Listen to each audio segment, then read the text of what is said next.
गेवाड़ घाटी भी। चाहे साथ में एक हो, चाहे साथ में 1 करोड़ हो, फर्क नहीं पड़ता है। अगर रणभूमि में चले गए हैं, या तो जीत लेके आएंगे या शहादत लेके आएंगे। और नियम स्पष्ट थे, बिल्कुल स्पष्ट थे कि ये मंच भाषण के लिए नहीं है। ये मंच, यह आंदोलन, यह संघर्ष केवल एक नागरिक के प्रथम मौलिक अधिकार के लिए, एक बेहतर स्वास्थ्य सुविधा के लिए है। और यहां पर आपने देखा होगा 42-45 दिन में आज पहली बार हमारे आदरणीय बड़े भाई या चाचा जी खुशहाल सिंह, परंतु उनको हमसे पूछने की जरूरत नहीं है, किसी भी आंदोलनकारी साथी से पूछने की जरूरत नहीं है कि मैं बोलूं या ना बोलूं, क्योंकि 45 दिन से लगातार वो हमारे साथ बने हुए हैं। वो व्यक्ति यहां पर बोल सकता है जो मुक्त अधिकार के लिए बोल रहा है। उस व्यक्ति को बोलने का कोई अधिकार नहीं जो अपना नेतागिरी चमकाने के लिए आ रहा है या अपना नेताओं के लिए बोलने के लिए आ रहा है। अटल जी ने बोला, उन्हें हमसे पूछने की जरूरत नहीं है, क्योंकि 45 दिन से और भी अन्य हमारे बुजुर्ग हैं, तो उन्हें हमसे पूछने की जरूरत नहीं है। अन्य साथी भी है, उन्हें पूछने की जरूरत नहीं है। पूछने की जरूरत उनसे है जो यहाँ नेतागिरी करने आ रहे हैं या अपने नेता की चमचागिरी करने आ रहे हैं। और रही बात पूर्व माननीय विधायक जी की, वो भी नियम बना था कि 15 अक्टूबर के बाद यदि यहाँ आए या तो आमरण अनशन के लिए आए या मौन के लिए आए। परंतु जब 24 अक्टूबर को पद यात्रा निकली थी, कोई भी उत्तराखंड का विधायक वर्तमान या भूतपूर्व, क्या हमने किसी को मना किया था? उन्होंने आज यहाँ केवल बोला है तो पदयात्री के रूप में। और मैं उनसे भी आप निवेदन करना चाहूंगा कि कल से वही नियम लागू आपके लिए भी है, सभी पूर्व विधायक और वर्तमान विधायक के लिए। और मैं अभी कुछ भी कहूंगा जो उन्होंने हमें पद यात्रा में सहयोग दिया या असहयोग दिया या हमारा साथ दिया या हमारे साथ जो भी किया, जितने भी हम 18 पदयात्री थे, आप उनसे पूछना, मैं इस बारे में कुछ नहीं कहूंगा। आप पूछना जितने भी पदयात्री थे, लिस्ट है यहाँ पर, उनसे पूछना कि उनका सहयोग था या नहीं था।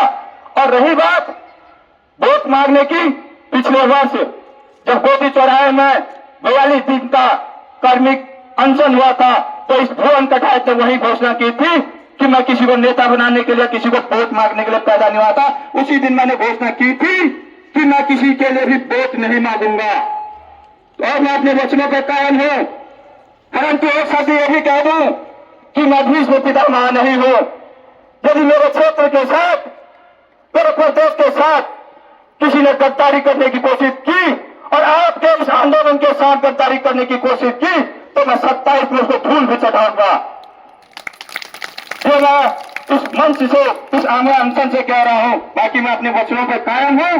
यदि मेरे क्षेत्र के साथ, मेरे प्रदेश के साथ और इस आमरण अनशन के साथ किसी ने गद्दारी करने की कोशिश की, अभी भी समय है सुधर जाना, तो मैं अपने वचनों से भी मुकरने को तैयार रहूंगा अगर ये कंडीशन हुई। बाकी आप करो, जाओ जनता के बीच में, जो से जाए अपना करके दिखाओ, जमीन पर खड़ा तुम्हें जनता जनार्दन तय करेगी। मैं तुम्हारे लिए वोट मांगने के लिए पैदा नहीं हुआ हूं। और एक चीज जब मैंने कहा था, चाहे 1 हो चाहे 1 करोड़ हो, वो एग्जाम्पल भी है। 70 घंटे एक चाइना डिवीजन को रोका था। मन में लगन होनी चाहिए, करने की जो है फिर इच्छा होनी चाहिए। चाहे आप अकेले हो चाहे 1 करोड़ हो, फर्क नहीं पड़ता है। कहना तो बहुत कुछ था, परंतु जैसे मैं प्रदेश में, क्षेत्र में देख रहा हूं स्थितियां, लेकिन लड़ूंगा, चाहे रिजल्ट परिणाम कुछ भी आए, फर्क नहीं पड़ता है।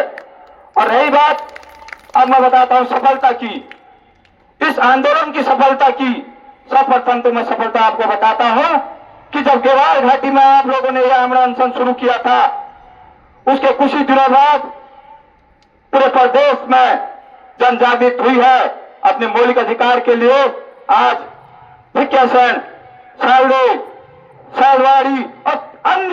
समय 30-25 जगह जो है अपने मौलिक अधिकार स्वास्थ्य के लिए लोग धरने पे बैठे हैं, अनशन पे बैठे हैं, आम अनशन पे बैठे हैं, वो लोग भी बधाई के पात्र हैं जो जा चुके हैं। और दूसरा मैं आपको बताता हूं सफलता, एक ईसीसी मशीन जो कितने की आती है मुझे तो पता नहीं, इस आमरण अनशन के बाद एक ईसीसी मशीन आई है। और इस आमरण अनशन के बाद कई मेरे साथी कहते हैं कि पद यात्रा गलत निकली। पद यात्रा गलत नहीं निकली।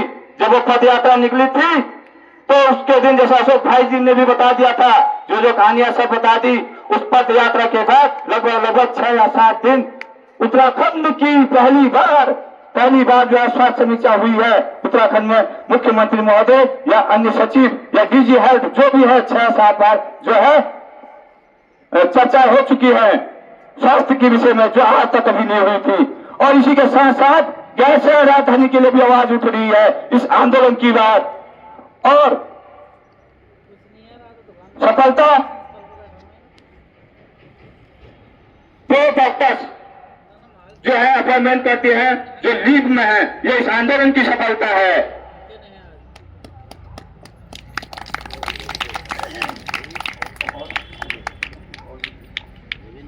हाँ।